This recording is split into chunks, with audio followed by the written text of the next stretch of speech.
fans! Welcome to Scotland HQ Live. We are coming to you from the East End of Glasgow at the Dry Gate Brewery, only 2 days away from the massive game against Croatia. Getting excited about that.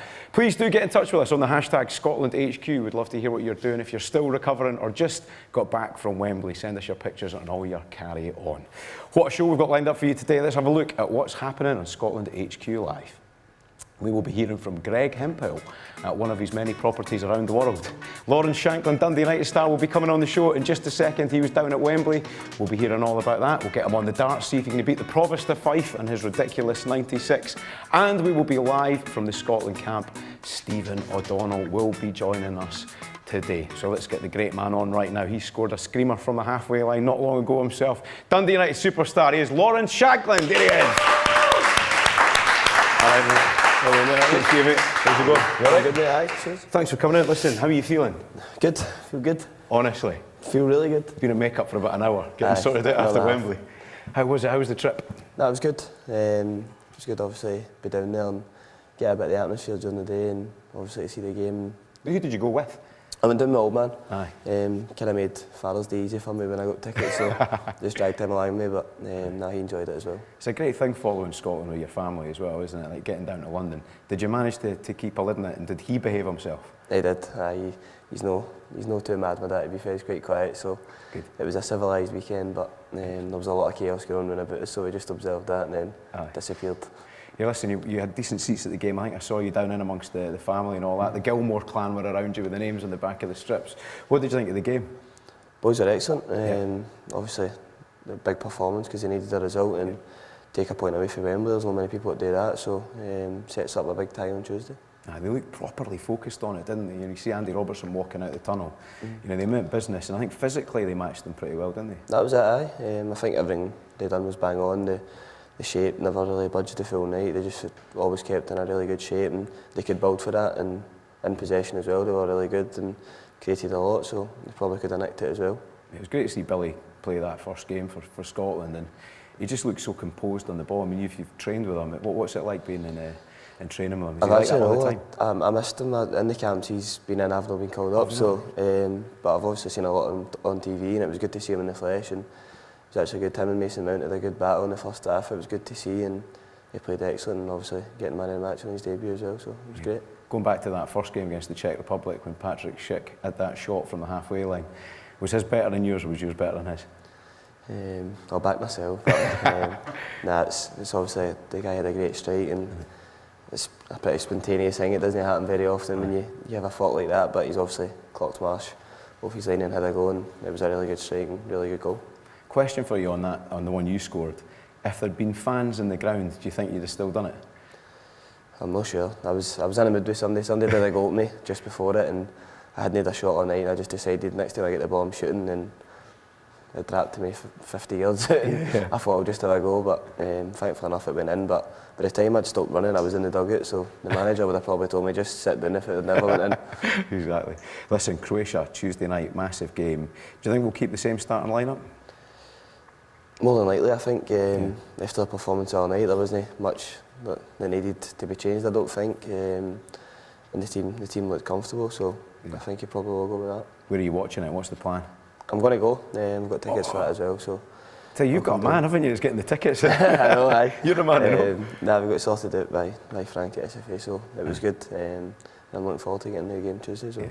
Now you took the old man for Father's Day, can you take somebody else to the game on Tuesday? I don't know, I think he's wanting to come with that man as well now, because he's been to Wembley, so he's been to the big stage now. He has to come back and hand with me as well, so I'll probably go with him.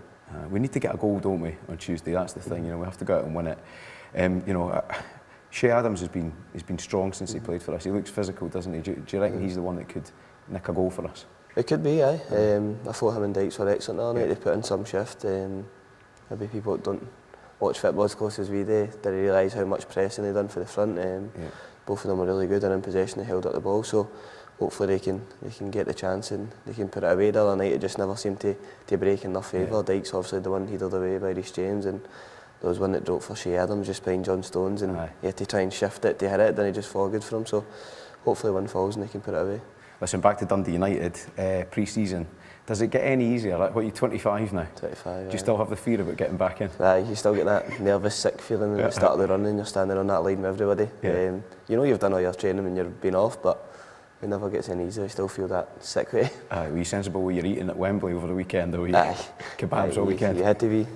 Obviously, officially starting on back in on Monday, and the hard work starts again. So new manager as well, Tam Court, new gaffer, young man as well. You looking forward to working with him? You have to say yes as well. No, we had the opportunity to work with him last year when the COVID situation with the club happened, and he worked with us for 10 days, and he came in and he kind of set the standard then for what he was all about, and it was fresh. It was good to see, and obviously he's got the job full time now, so all the boys are looking forward to getting to work with him. I'm looking ahead to the next season as well. It's about getting back into the Scotland squad for you, isn't it? I mean, that's what you've got to be aiming for the World Cup qualifiers. Definitely. You get a little disappointment, getting selected for the Euros, and it's football, it moves on fast, and if I can start the season well next year, then I'll get myself back in the picture and hopefully back in squads. We'll see you back in that Scotland jersey.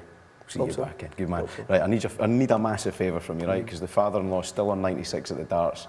I've seen you warming up and you threw a big score there, right? I'm devastated I flung it there. I can't, you wasted the good darts, right? Do you want to come up and have a wee bash at this? Lawrence Shankland on the arras, here we go. I think you can do it. Right, choose your weapons, Lawrence. Like I say, 96 to beat. It was a good effort. I'll get 5 now. Well, you can't go worse than Darren Fletcher on his 5. Let's see what you've got. You can get 0. Straight in with the 20s, good marker. 25, let's get a treble. Oh, it's 30. Lawrence Shankland, everybody. Sign the ball for us if you can, mate. That'd be great. Give us a wee signature. And get your score up there as well, Lawrence. Superb stuff. 30. Right, excellent stuff. Thank you very much, Lawrence Shankland, everybody. Great effort. Cheers, top man. Right, joining us now on the show, I think from one of his many houses around the world, we've got the genius behind Still Game, Greg Hemphill with us. Greg, are you there? Good, mate. Good morning, Gordy. How are you, brother? Excellent. Thank you much, Greg Hemphill, everyone. Now, Greg, where are you in the world? Are you in the East Nuke of Fife or are you in Canada? Where are you? I'm in Glasgow. I feel like I'm in Canada though, because I'm also, as well as following Scotland, I'm also following the Montreal Canadiens, who are in the semi-finals of the Stanley Cup. So yeah, I don't know what time zone I'm in at the moment. Plenty of football on the telly to keep you occupied. Greg, where did you watch the big game on Friday?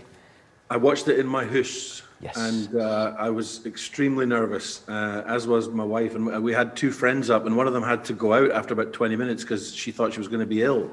She was just so tense. It was phenomenal. What a great 90 minutes. What did you make of the game then? What was your summary of it? Who do you think stood out? Well, I honestly wouldn't want to single anybody out for standing out, because I just thought, one of the things that struck me about this Scotland team is the pressing and the passing. And, I know that a lot of people have been, a lot of people who aren't Scotland fans are going, look at them celebrating that 0-0 victory. But when you zoom out and look at it, it was so vital to go and get points, and it was job done. And to do it at Wembley, it was a victory. And, it was a phenomenal performance from start to finish. And I was just so excited and so impressed by them. How far do you think we can go with this, Greg? Well, I suppose the joy of these tournaments is that what happened, against England gives us Tuesday. It could have been an exhibition match, and now it's not. Now we've got it all to play for, so we get that 3 or 4 more days of excitement, and how far can they go? That's up to them, man. But we'll be right there for them. That's the excitement about it. We're both of a vintage to remember 96 and 98. What are your recollections of the competitions last time round following Scotland? Well, my wife and I had just got together, and we were in our first apartment, and it was probably the first football tournament she'd ever watched. And she's been cheering Andy Murray ever since, and she's watched every single minute of the 2 Scotland games. And that's one of the beautiful things about these tournaments, is people like her who, she's a massive sport fan, but not a massive football fan. And suddenly she just comes in and just sits down and she's watching and shouting and bawling.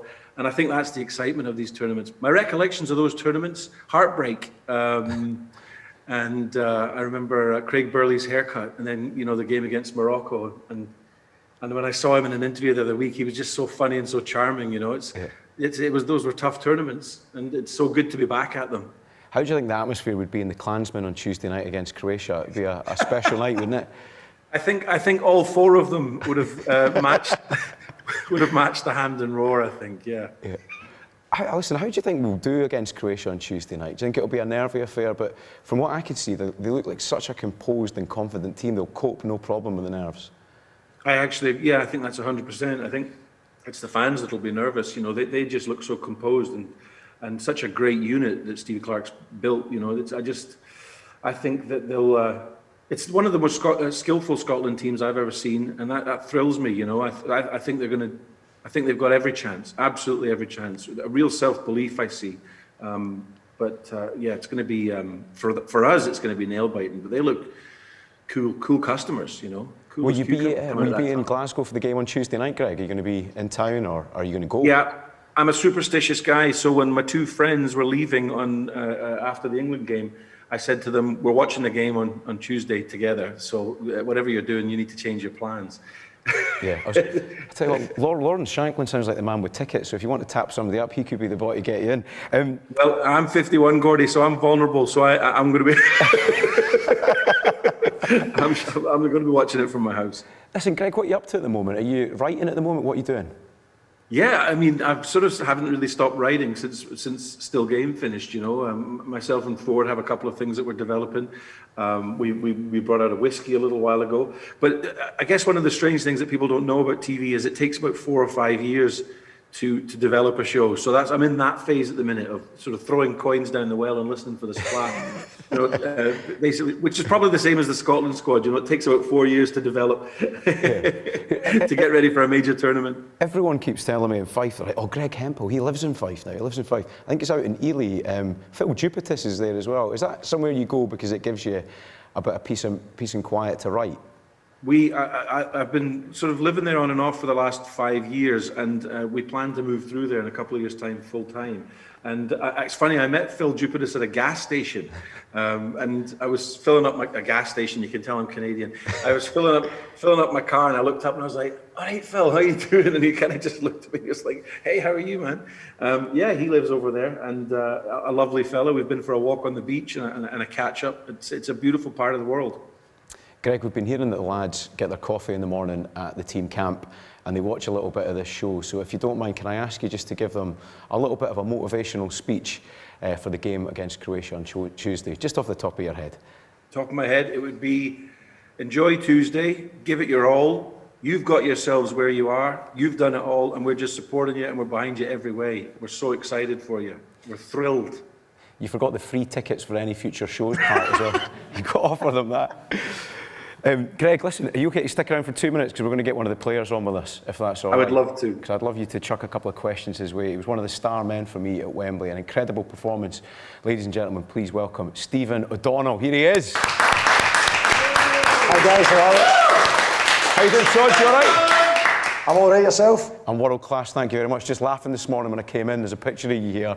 That picture's going to haunt you for the rest of your life. You've got your hand behind your head, giving it all that carry on. Look, I think we got a different memo for the England squad. We were told to just do something stupid, but Ailsa beside us here, she's got us all on toast and had us doing all sorts. Listen, Sods, how's the mood in the camp? How are you feeling? Slightly better than after the Czech game, I think it's safe to say. It was a great night. I thought a great performance, but only disappointment is that we didn't manage to get the 3 points. But no, certainly done everyone proud, and was great to be part of it. Sods, I think it's probably my favourite booking of all time was when you chased Jack Grealish from right back all the way in his own half and then took him down. Did I see you having a wee cheeky smile to yourself after it? Look, I think it was. I was just getting a bit fed up at that stage of the game. He just came on. He was nice and fresh, and normally when the fresh wingers come on, you're a bit tired. So I just need to hit him here because I'm getting fed up with him trying to take the mick out of me. So I gave him a wee hit. Thankfully, John McGinn had been giving me some tips. He said if he comes on, you need to be getting nibbling in his ear, but don't be critical. Be complimentary. So the full time he was on, I was telling him how good looking he was, and I loved his calves, and asking him how he got his hair to look like that. So he said, look, if you tell him he's I don't know what's appropriate here, but if you tell him he's hopeless or kick him really, really hard, he gets up and gets it back at you. So So maybe that was the advantage against Jack Grealish the other night. I've just had a really weird question in my ear from the director. He wants to know if Jack Grealish shaves his calves. He doesn't. Honestly, I was like, I can't really shave them. Look, normally, most boys now, and I'm prone to do it now and again, is you'll shave your legs because it's good for the masseurs. It makes it easier. Don't need as much lotion. But for Jack's get calves the size of this, and you've seen them. I'm sure everybody's heard of Jack Grealish's calves. But he didn't shave them. I was like, wow, they must be so big. The fact that they're not shaved and still get spoken about. I never thought on a Sunday morning I'd be talking about Jack Grealish's calves with you, Stephen. I wanted to ask you about that strike as well, because we were almost on the pitch at that point. We thought it was in. What was it like for you? You caught it pretty well, eh? Look, the day, a couple of days before in training, I'd caught a strike, and it was quite a nice one, and I took off my bib and started walking in. So I was kind of thinking I'd have a similar reaction if I went in. I went, do you know what, it doesn't matter that it's 10 minutes in, this game's done. It doesn't get any better. My career's done. I'm walking straight in, we're all good. But no, look, obviously it would have been amazing if I went in, but I caught it well enough and was again continued to manage to be a important part of the performance. So we've got Greg Hemphill with us. Greg, have you got a question for the great man? Oh my gosh, yeah. Well, it was funny when I was watching Grealish, they did that thing where they kept cutting to him on the bench, and I thought, look at this guy with his hairband and his fantastic looks, and I thought, I hope somebody gives him a wee kick. So thanks. It sounds like it's a cheer. I love the psychology as well of saying, how do you get your hair to look like that? That's fantastic. Absolutely love that. I guess my question would be, what was your thoughts, and what was the kind of immediately after the game? You know, what was the mood in the dressing room? I think it was kind of not job done, but we went there. We needed to stay in the competition, and we managed to put in a performance that was very good. But most importantly at this level is the result, and to get the draw that gave us the opportunity to be going into Tuesday to qualify was massive, especially after the start that was slightly disappointing. So no, look, it was I think relief that we're still in this, more belief. I think we believed we're a good side. We've got very, very good players, as you see, going through the team, and giving us maybe more confidence to hopefully go and do one over Croatia. And what is the chat about Croatia then? Sods, is everybody feeling really confident about it that we can get 3 points from it? Yeah, look, again, I think it's similar to the England game. You need to approach with caution. They're a side that has bags and bags of quality. They were in the final of the World Cup a couple of years back, so it shows you that people are saying they're aging, but I hope in 2 years' time I'm not past it, so I'm sure they're not past it either. But look, I think it'll be a tough game, but one I think we go into with optimism, and I'm sure we'll have a right good bash. Excellent stuff. Greg, just to bring you in one last time, I think that hopefully at some point down the line there'll be another Still Game Hydro show. Wouldn't it be great to somehow write these boys into that? Can we make that happen? Just have this conversation right now and claim credit for it. Well, if I'm listening to what Stephen said, maybe the Croatia squad can play as Jack and Victor and all those guys. But, I'm not sure we're going to be back at the Hydro. I'll be there, maybe in the audience or something like that. I would love to write something for these guys. They're total heroes at the minute, and I want to wish them all the best for Tuesday. We're all behind them. Excellent stuff, Greg.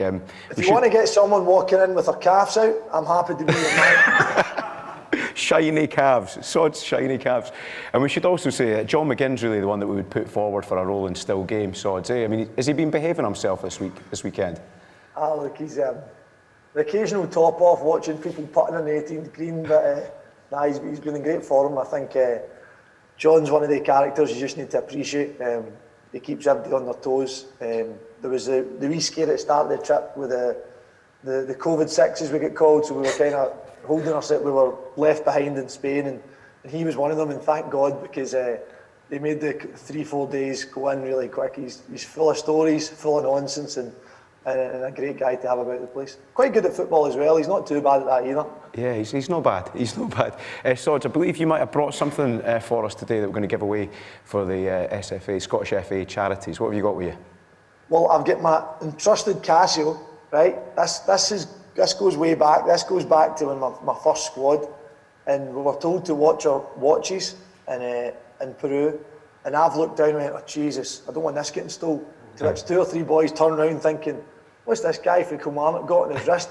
You know what I mean? Big Rolex or something. It was my trusted Casio, so I'm happy this goes everywhere with me, and I'm giving this away. Oh, mate, that's older than Billy Gilmore, that watch. 100%. No, it's not a watch, it's a timepiece. Excellent stuff. Sir Stephen O'Donnell, absolutely fantastic. Thanks for joining us. Best of luck on Tuesday. Greg as well, thanks for your time this morning. Best of luck with the stuff you're doing and good luck with the whiskey as well. Greg and Stephen O'Donnell, brilliant lads. Thank you. Thank you. I actually quite fancy that Casio. I don't know about you. If you want to get your hands on it, go to scottishfa.co.uk/donate. It would look lovely next to John McGinn's tape measure. We are back tomorrow morning from 9 o'clock. We're getting closer to that Croatia game. Come on, Scotland!